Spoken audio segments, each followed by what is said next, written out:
আসসালামু আলাইকুম। দেখেন সেই ভুড়ি 1.5 কেজি ভুড়ি দেখেন, মনে হয় আধা কেজিও না, একদম এত কয়টা হয়েছে ভুড়ি দেখেন, অল্প কয়টা ভুড়ি হয়েছে। পরিষ্কার টরিষ্কার করে দেখেন ফালাই জ্বালাইয়া। আর এখানে আমি পেঁয়াজ বাটা, রসুন বাটা, আদা বাটা, হ্যাঁ এগুলা দেব, দেখেন সব দেব। আর এখানে আছে আপনার এই মশলাটা আমি ঘরে করছি, এটা ঘরে করা আমার।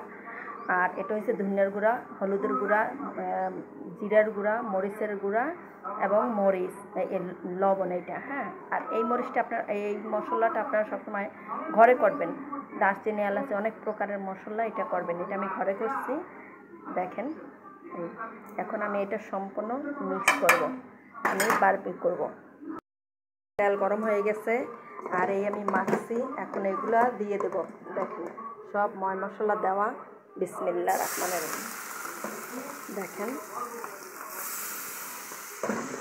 এগুলো আমি বারবিকিউ করব সুন্দর, এগুলা একদম তেলে ভাজা ভাজা করে মাছের মতো, তারপর খাবো।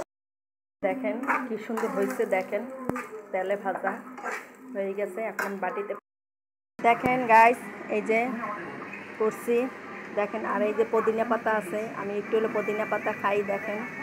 আর এই দেখেন মাশাআল্লাহ